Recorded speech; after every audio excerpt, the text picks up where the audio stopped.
Hey there, business builders. Today we're back with Samantha Young, tackling how leaders can combat burnout and create a healthier workplace culture in our series on life-work balance.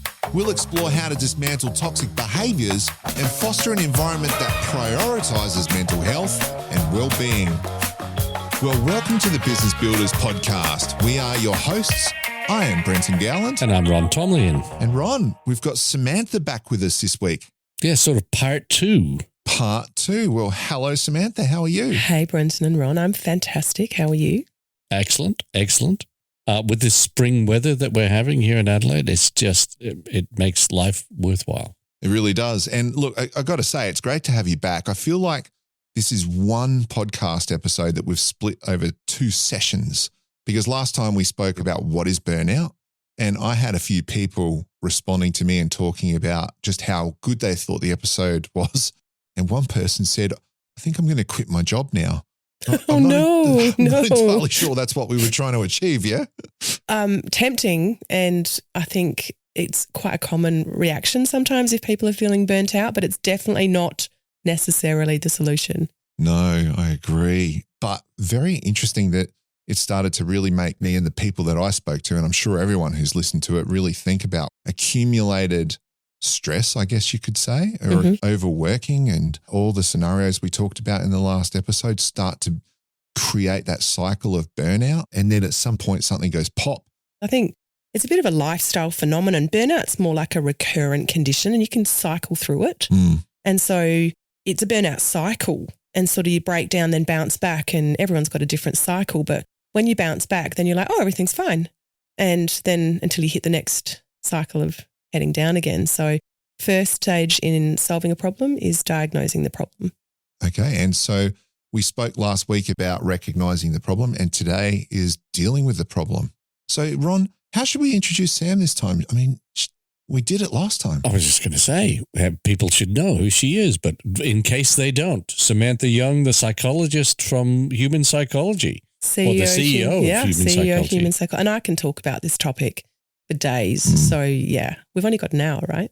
That's correct. So if you want to know more about Sam, go and listen to the last episode we did, and you'll have a full introduction. But Sam will add a lot of value to you if you listen into this episode about how to deal with burnout. And so with that, we may as well get cracking and get into it. So our first question for you, Samantha, is can we start by looking at the top? Because those people who run a business, the business builders, the CEOs, the management, they're the ones who set the patterns. So could we discuss then potentially the role of the leader or the founder in cultivating a workplace culture that prioritises well-being and supports recovery from burnout? Absolutely. So obviously the leader's first and I think primary purpose is to create culture. And, you know, culture eats strategy for breakfast and all that good stuff. And this has got to start at the top. And what we frequently see in organisations is a disconnect between leader perceptions and what's actually going on in the front line. So can I share with you a couple of quotes? Absolutely. These are from Beyond Blue. So the first is around 90% of employees think mental health is an important issue for businesses. I don't know what the other 10% are doing, right? But 90%, but only 50% believe their workplace is mentally healthy. So there's that. And then despite 1 in 5 of Australians experiencing mental health problems each year, nearly half of all senior managers believe none of their workers will experience a mental health problem at work. So denial ain't just a river in Egypt, yeah? So there's this disconnect between leadership perceptions and what's actually going on at the front line. Yeah, wow. Well, that's an interesting point, because it's almost like putting your head in the sand as a leader, isn't it? Literally. Yeah, literally. And we know from, again, the research that if the CEO as perceived, and our perceived is a key word here, is perceived as genuinely valuing mental health, there will be a massive ripple effect throughout the organisation. So as an example, if people believe their workplace is mentally healthy, the majority will also believe the CEO is committed to mental health. Conversely, if they don't believe the CEO is committed to mental health, they also won't believe their workplace is physically safe. So perception's reality.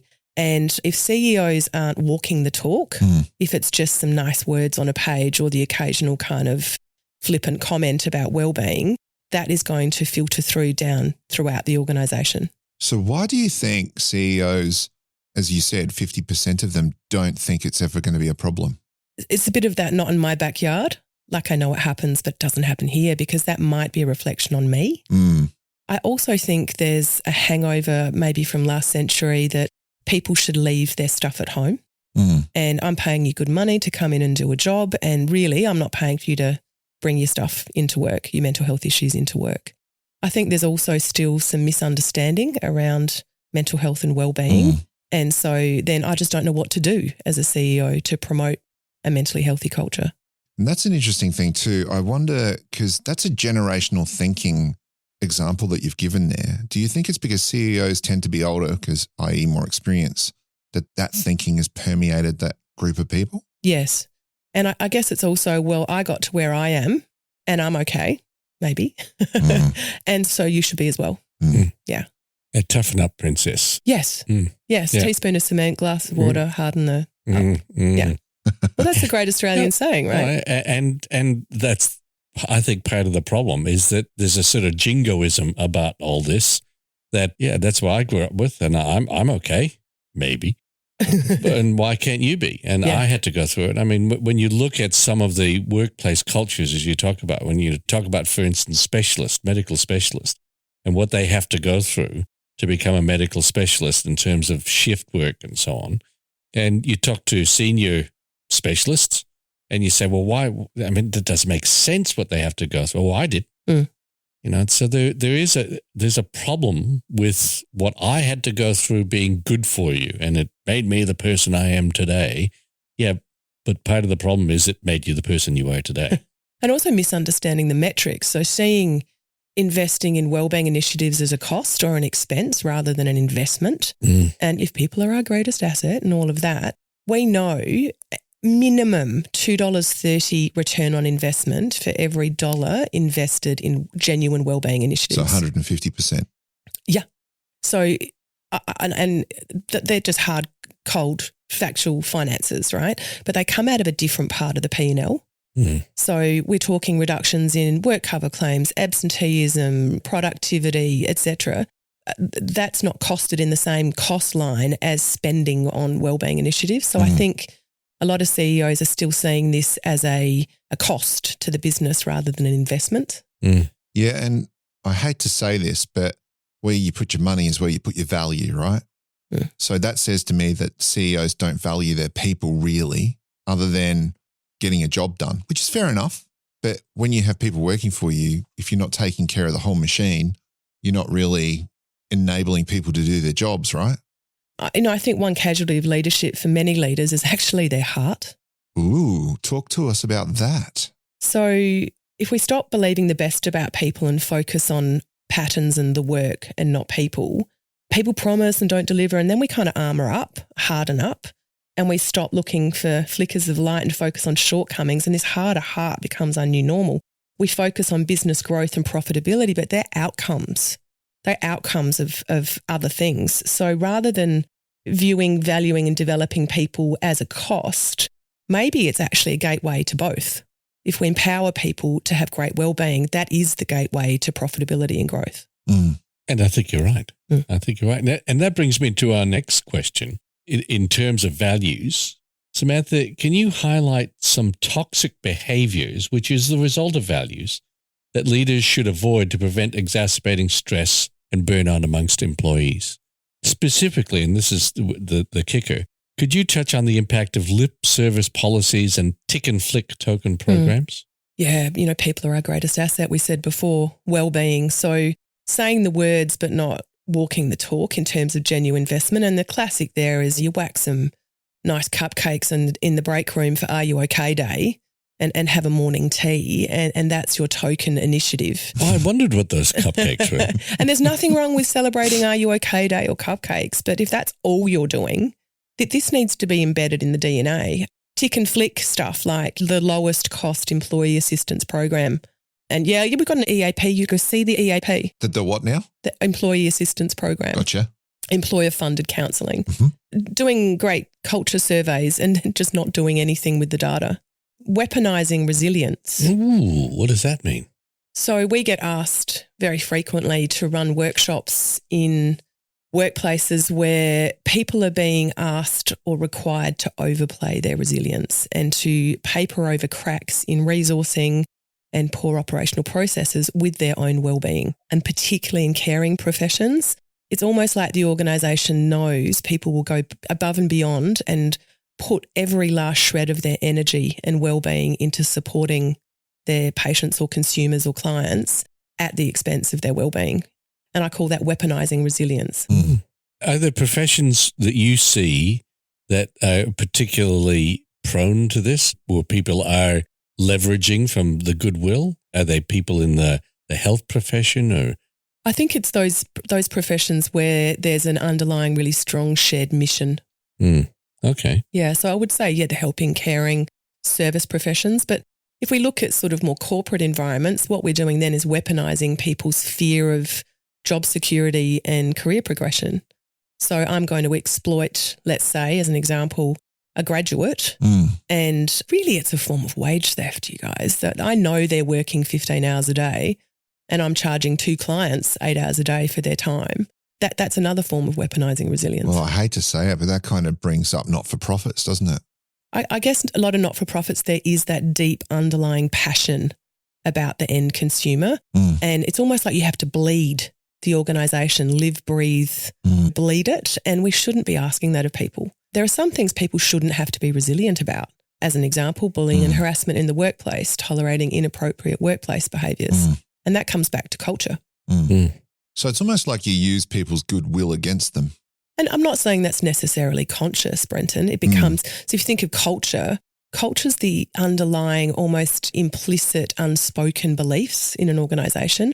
It's just the way we do business. Yeah, it's very interesting because it is a juxtaposition, because I know, like, I've sat on a board of a volunteer organisation and the CEO and others take less wages than you would in the industry because they realise they're part of something that doesn't have that kind of budget, and they're passionate about the purpose of that business. But I know for a fact that the CEO we had could have been somewhere else as a CEO and got paid 100 or 200 grand more. There's a lot of guilt. There's a lot of guilt that I don't know comes if into it was play. guilt. It was, like you said, it was a genuine passion where we were, but it's a really fine line between exploiting that and using it. And I think the other really common thing we're seeing at the moment is what I want to call urgency culture. Ooh. Yeah. So it's crisis culture, this available on demand all the time. And it's actually false urgency. So this chronic acute reactivity where everyone's running around, everything is urgent, and there's this perpetual state of overwhelm. And I'm going to use the term perma-stress. Ooh. You can actually feel it when you walk into the organisation. Because people have that manic feel about them. Yeah, so every change is the most important. You know that expression, the management speak at the moment, boil the ocean? So there's a tendency to do that. There's desperate energy, mindless busyness. So some of the symptoms I want you to think about, your team uses phrases like smashed, out of control, frantic, crazy, just to describe business as usual tempo. And there's almost bonus points if it's used competitively. It's almost this heroic feel to it. Diaries are filled with back-to-back meetings and people are almost proud of that. There's this organic spawning of projects without any alignment to overall strategic priorities, without that discipline. Stress levels run high, so you're going to see outbursts of frustration and anger, rising health concerns, passive-aggressive behaviour becomes common. You know, you're describing government here. There's a pervasive belief the team's always being pushed to the limit all the time, and most days are bad days. And that results obviously in poor decisions, emotional decisions. And this crisis mentality rewards individual heroics, which is really risky. And there's an expectation of instant response to everything, to emails, to phone calls. Yeah. And always on. Always on. So this urgency manifests as this relentless multitasking. And time is seen as the measure of commitment rather than the value produced. Yeah. So we're seeing a lot of this becoming the norm. So look, and being serious, I've worked with government a lot. That tends to be a norm in certain government departments under ministers because they're always frantic. But what other industries is that really? All of them. All of them. All of them. All of them. Now, I'm all for operational tempo. I absolutely, let's go, right? Right. But it's got to be calm and executed in a way that's aligned to strategic imperatives. Well, generally calm means you've got a plan in place, right? People without a plan run frantic, or people where the plan can change at the drop of a dime. And sometimes that comes back to the leader. We all know that a certain type of leader doesn't follow a plan. They just get ideas and then the business changes what they're doing. But if it's all businesses, then there's got to be something in the zeitgeist, in the atmosphere, in the world that's driving this. And if it is, what is it? We're glorifying busyness and correlating it as being productive. Where has this come from, in your opinion? Well, it's always on, the grind, the hustle. It's really glamorizing that, I think, and seeing that as a definition of success. And has technology become an enabler of that? Well, it's the tail wagging the dog. Absolutely. So the little dopamine hit we get whenever notifications go off on our phone. Yeah, the instant expectation of a response 24/7 and information overload. We are just literally overwhelmed by too much information. So it is what's being modeled. Like in the media, certain behaviors get modeled and we see them outworked in... you should have a second gig now. Yeah. It's not enough just to have one job. You should have a side hustle. Well, we were talking about the fact that this is the first time, like before we did the podcast, you were saying that it's the first time in history that people who are working in full-time careers are homeless. It's horrifying. And, there's some of the metrics are saying we're worse off than in the Great Depression in terms of affordability. So some people actually do need a second job, which is horrifying. Or having multiple people living with them. Yeah, as we were saying earlier. And I think there's a mindset, especially with founders and entrepreneurs and CEOs, that we expect employees to share our passion and commitment. And why should they? I have this problem a lot in discussions with people who are CEOs and usually business owners, where the expectation is that, well, I'm passionate about this, but of course you will get the rewards. And the rewards for the individuals, yes, maybe I could be part of that. But at the end of the day, I'm not going to share in the same rewards. But by the same token, I'm not sharing your risk either. And that's why there is a separation. But I think the expectation that I'm passionate about this as owner, and you should be too, well, yes, if the reward's there, but it often isn't. And I think there's this idea that we're a family. Oh, in a business. Yeah. Yeah. Have you seen that a bit? Well, I've experienced it and lived it because in the company that I was running, we felt a bit like that because there was only, 12 to 8 of us at any one time. So it's a palatable size to feel like a family. So obviously as a psychologist, I've got a bit of a twisted lens on this. So most families are dysfunctional. That's true. And no, this is not a family. People should not be expected to treat their employment as a family. But what's interesting is when it is a family, and I'm talking about family businesses, the complexity, a level of complexity, having that extra layer of involvement and relationship just makes family businesses that much more difficult in some cases because there's this expectation that you're not only doing this for you or doing this for the business, you're also doing it for the family. And who's in and who's out of that family can be problematic. And I would imagine that would cause real stress for the staff because they then see family members behaving like family, i.e. managers having fights in meetings like they would at home. I've seen that just recently. And then how do the staff deal with that? They have to change the way they interact with people because, that's just them. They're going to fight in front of us in a meeting. Nepotism is always problematic culturally, I think. What is nepotism? Well, it's essentially when people are being promoted or in positions out of relationship with the leadership. My brother, auntie, sister, whoever, my best friend. Gotcha. Yeah. Okay. So look, you've kind of defined the problem and the environment that we're playing with. So if we start getting to how do we start to overcome this, maybe we could start by talking about how we could initiate or how leaders could initiate conversations about mental health in the workplace, but particularly in the context of maybe helping people avoid burnout or recover from it. Because it sounds like there's a lot of burnout actually going on at the moment in workplaces. Firstly, I think open your mind and build your understanding of mental health, of mental illness and wellbeing, and then get out into the front line and see what's actually going on. There's a bit of an ivory tower that can occur, especially in larger organisations where senior leadership are isolated physically and psychologically from the frontline workforce. So just turn up and then talk to people. So open communication, create psychological safety and scaffold people with support. So what we're saying is, how do we empower our people to look after their wellbeing? Wellbeing's not something I can give them like in a box with a shiny ribbon. This is a mutual obligation But how do I make it easy, I guess, for people to look after themselves? Deal with inappropriate behaviours quickly and appropriately.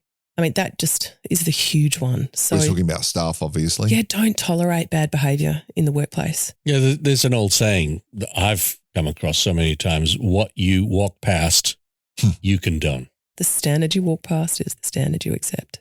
So provide training to your managers, know the warning signs that you're looking for.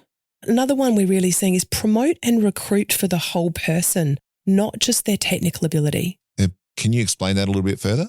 So I want you to think about the metrics and the qualities that we recruit and promote on. And they tend to be someone that's really good at the job. Yeah? Yep. But how do they behave at work? What's their emotional intelligence? When you say the job, you're talking about the technical job. Yes. Yeah. So they might be excellent, I don't know, let's pick accounting, fantastic accountants or tax auditors, but are they great people? I got an example for you on that. So when I was but a young'un in my 20s, I was working at this advertising agency. So a few years ago. Just a little while. So I'm working in this agency and we got this guy in there and he was one of the best designers I'd ever come across. And he was a miserable, horrible person to people around him. He's probably good outside of work, but because there's this certain thing with creatives where if you think you're really good, there can be a tendency for them to think they're better than others. And so he put everyone else down. And I was really impressed with my bosses at the time because he was winning us new clients at a huge rate, but they still got rid of him and the whole place, the atmosphere changed when he was gone. Yeah, because we've got to look at what we reward. What else have I got for you? Good job design, workload management, so making sure people have achievable workloads, inclusion and diversity concerns, and then making sure people have agency and control over their work. And I think if you look at the Navy SEALs, right, how they select people into one of the most elite programs on the planet, the guys that get, and it is all guys, so I'm not being sexist on this, the guys that get through are not the ones you'd expect. So How do you mean? Well, the really big, strong, tough, out there, amazingly fit, you know, do all the great things, tend not to make the cut because they'd actually rather take someone with average physical abilities but fantastic attitude because you can teach the other stuff. Yeah, but attitude is really hard to teach. I was actually listening to Simon Sinek talk about that recently, and he said the ones that they choose are the ones who are willing to support the guy next to them because in the heat of battle, it's not whether you can do something, it's whether you're willing to support the person next to you who can also do something. Yeah, exactly. So I think there's some other myths that burnout is not fixed with better systems alone. Burnout does not mean you don't like your business or you need to quit or change your business. And you don't burn out because you're weak or can't hack it. So we got to culturally shift those myths. Yeah. So in actual fact, self-care, preventative self-care, reaching out for support, they're signs of strength.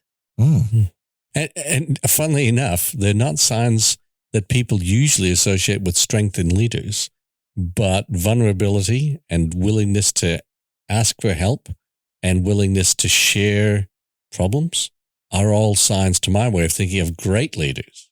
I mean, obviously we're not talking Oprah Winfrey oversharing vulnerability. We're talking about strategic vulnerability, but how powerful to communicate to your team that you're human because it gives them permission. It's a bit of a change in mindset from what we were talking about in the beginning. We mentioned the fact that some CEOs, it might be a generational thinking is the reason that they don't value or seem to prioritize mental health in the workplace. So that whole being able to retrain even CEOs, and you know, I think we all have a responsibility to lifelong learning, right? So how do those people in those positions, how do we actually help them realize that these are things that make them look stronger? I've come up with a little theory. It's called the 4 buckets theory. All right. And imagine the way you use your time and energy. Have a look at your diary over a month. And I want you to think about 4 buckets. So you've got actually doing the job, hands-on delivery of the job, number 1. Yes. Number 2 is everything to do with your people, everything, recruitment, coaching, just informal chats, everything. 3 is big picture strategic thinking. And then 4 is personal and professional development. So I want you to then think about ideally in the land of unicorns and rainbows, how would you allocate that time? And most of us are going to say, well, most of it should be in people. Yeah. Okay. Yeah. managing the people doing the job. Yes. Then in big picture strategy. Yeah. Yeah. The least should be in the actual hands-on delivery, technical doing the job. Correct. I want you to honestly then look at your diary, and I guarantee you it'll be the other way around. Mm.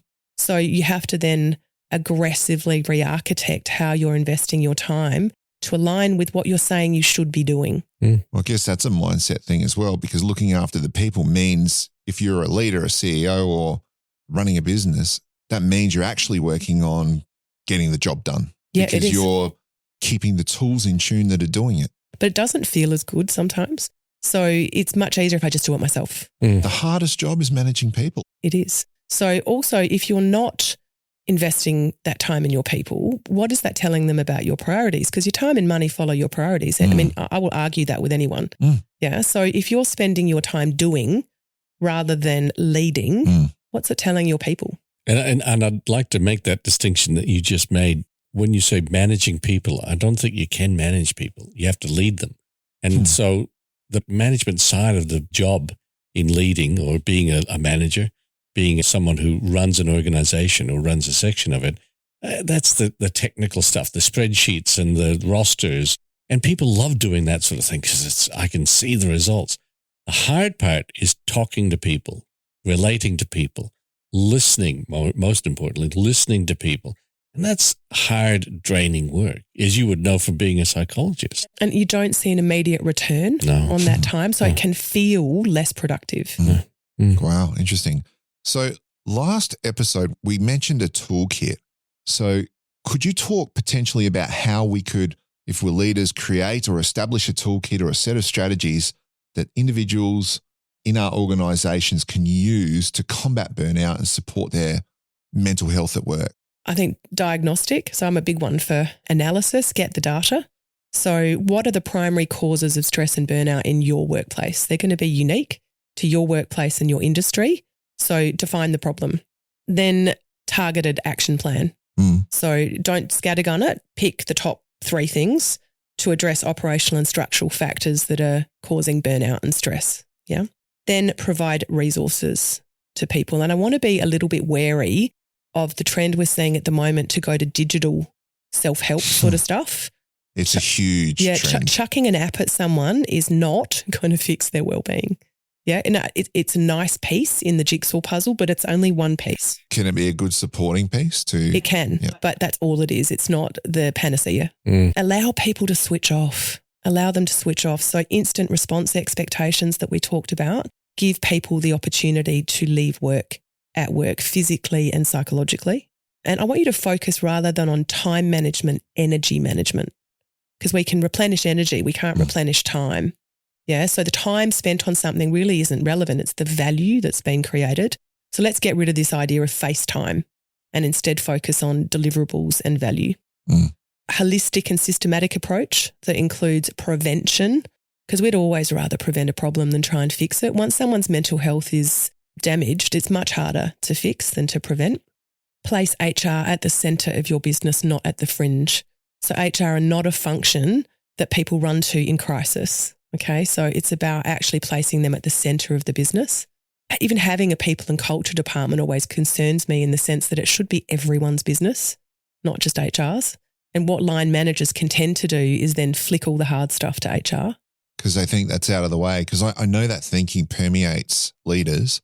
Because if I've got someone taking care of, I remember even in our business, we had a general manager or someone who that person's responsible for taking care of everyone. They shield me from them is the thinking that kind of permeates. And then it becomes not my problem to actually I've had managers say to me, well, where does it say in my job description that I need to talk to people? And I'm sorry, what? And they're like, well, it doesn't say there. Well, that's not my job. It's HR's job. They can sort out the hard stuff. And it's like, no, but that is profoundly your job. And that ignorance, that lack of understanding is part of the problem that has to be grappled with by senior management organizations for their frontline leaders, because if they're not talking to their people, that is a cause of stress in itself.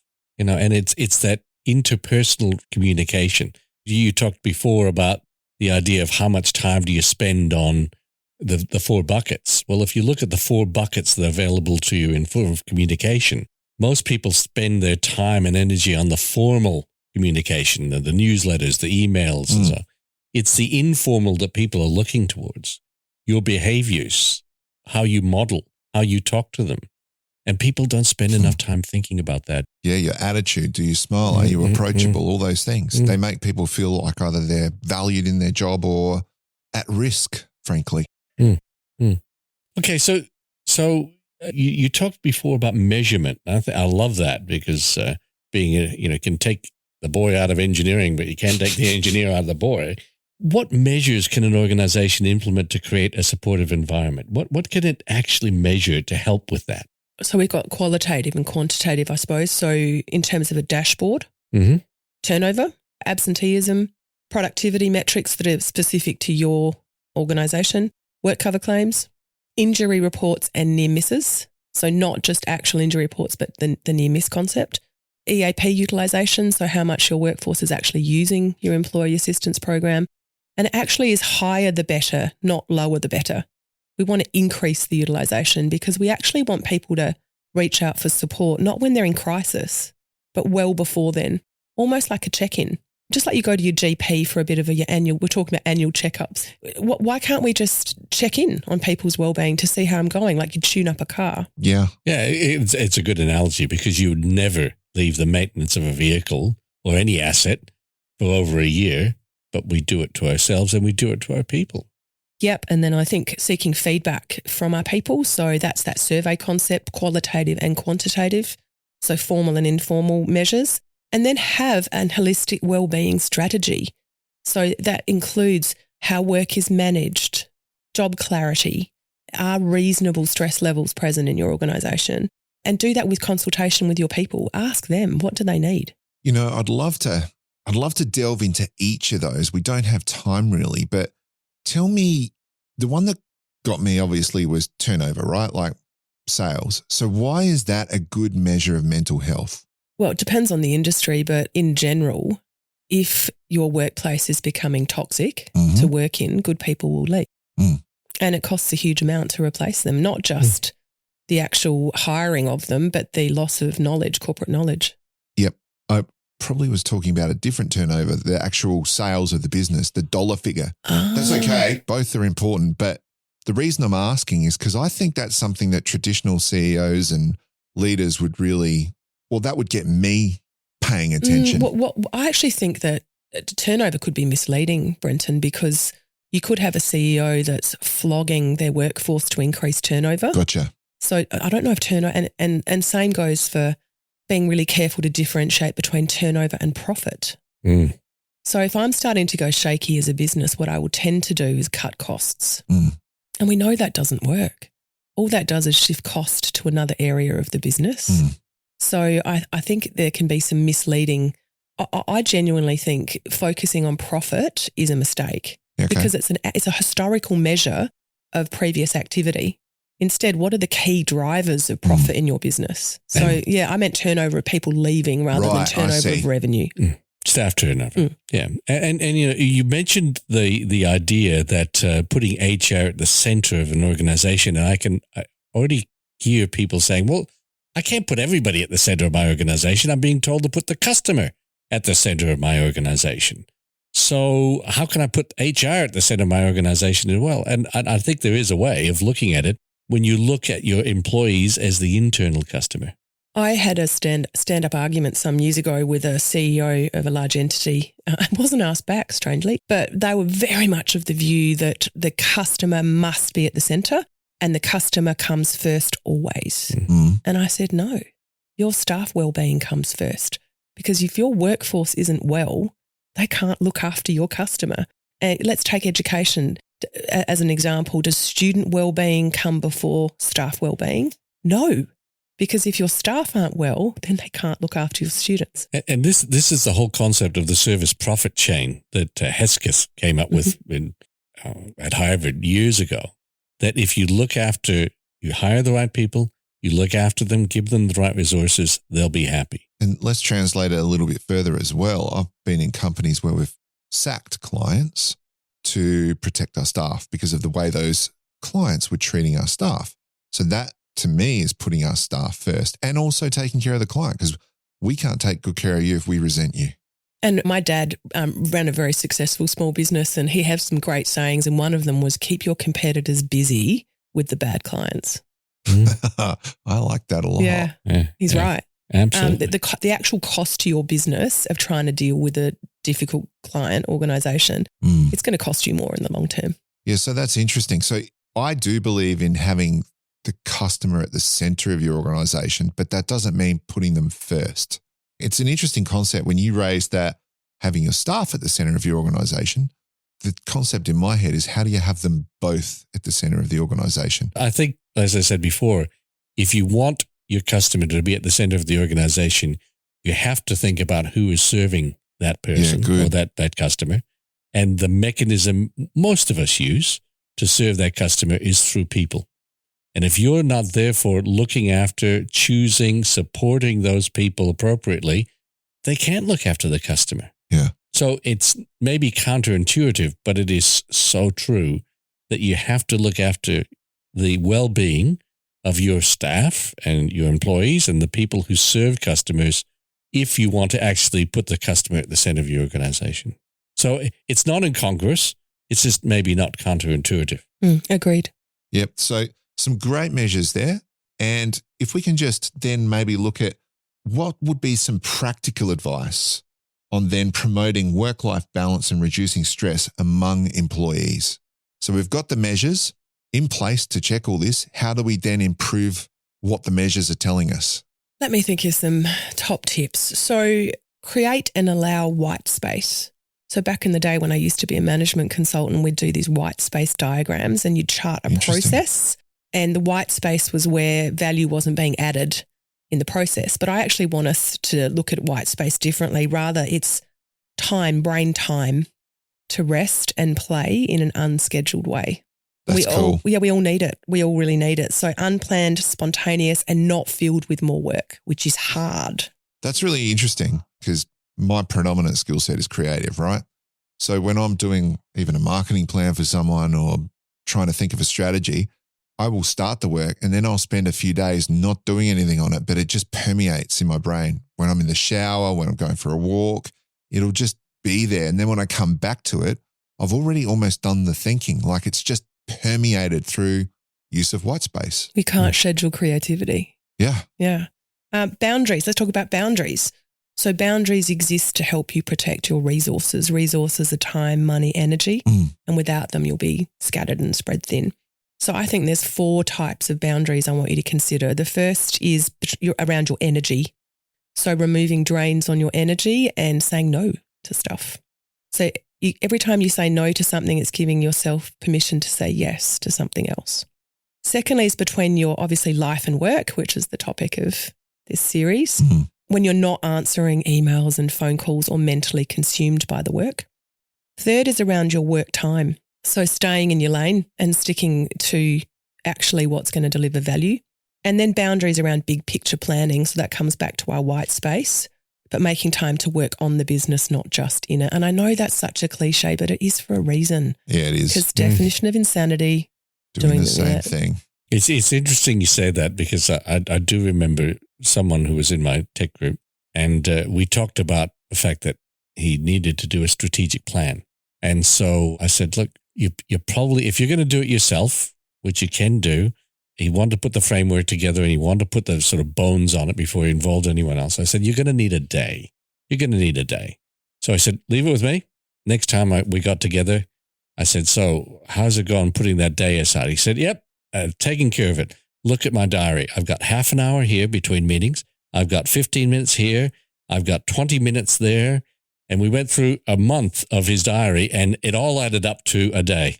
And he thought that was putting a day aside. And I said, no, you need to understand. You've got to have a buffer between your busyness and the reflective capabilities that you need to be able to put this thing together. He didn't get it. I wonder if that's the difference between a logical and a creative brain, because some point they got to marry, because different people, like what was his background skill set? Oh, he was an engineer. There you go. Yeah. And look, and the problem is, I think for a lot of people is that we glorify the logical thinking and we glorify this the process approach. But at the end of the day, it's not just adding the numbers together and getting the whole. It's understanding the process in itself has to have reflection in it.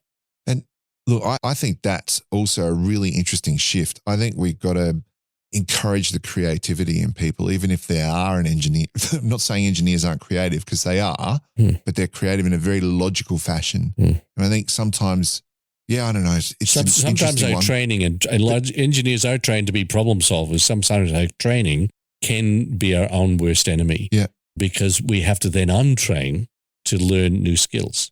And if we think of, AI and the change we've seen this year with ChatGPT, we've seen more change this year than we have in 30 years in terms of technology. Humans have to do what machines can't, and we have to optimize for uncertainty, and that's going to require innovation and creativity. And we can't schedule that in those little micro slots. Our brains are not designed to multitask. So you'll hear people go, oh, I'm great at multitasking. No, none of us are. None of us are. I love that. Optimize for uncertainty. Well, it's the only way we're going to create meaningful work for people. AI is going to take jobs, and we have to then replace those jobs. Take and change jobs. Yeah, I think that's the thing that a lot of people are talking about. It's going to take a job, just in the same way as spreadsheets took from the bookkeepers who were adding up numbers in the past. It's going to change the skill sets that are required. There's still going to be people needed to do that work. It's just going to be a very different type of work. And it's probably going to be more creative, more directed. If you think about how our organisations are structured, we've all got an org chart, yeah? They have not changed since 1810. The, railway company in the USA, we've got, the CEO at the top and then the boxes under that. And that is optimizing for command and control, which is about certainty. And we no longer live in that era. We live in an age of uncertainty. So to optimize for that is going to require a really different skill set and a really different leadership focus.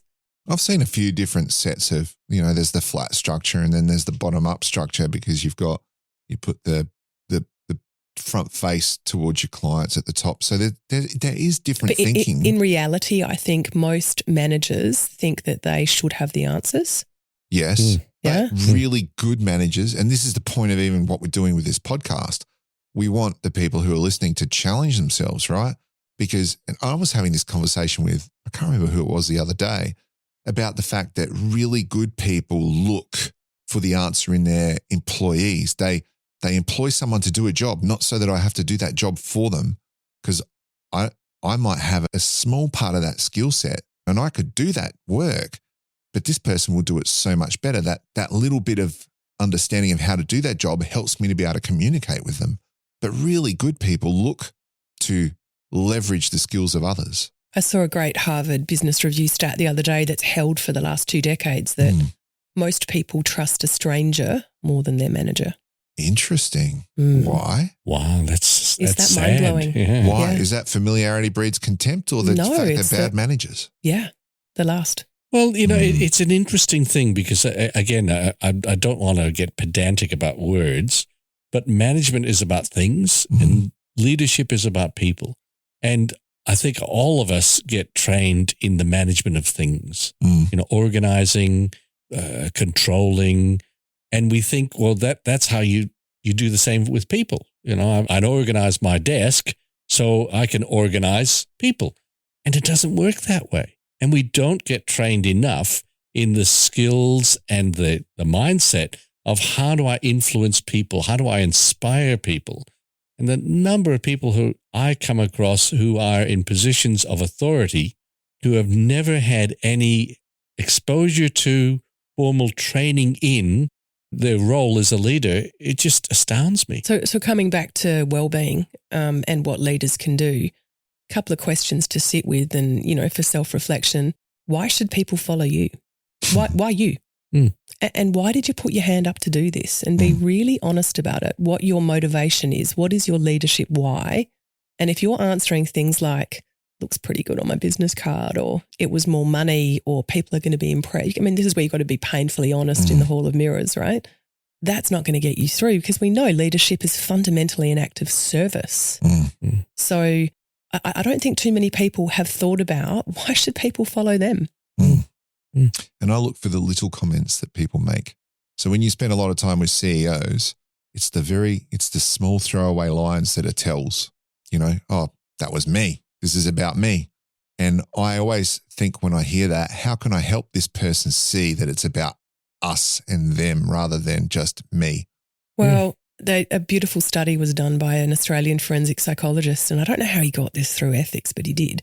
And he was purporting to study leadership practices in the C-suite in Australia. Ooh. And he slipped in a couple of personality measures, and he found the same presence of psychopathic features in senior executive as he did in jails.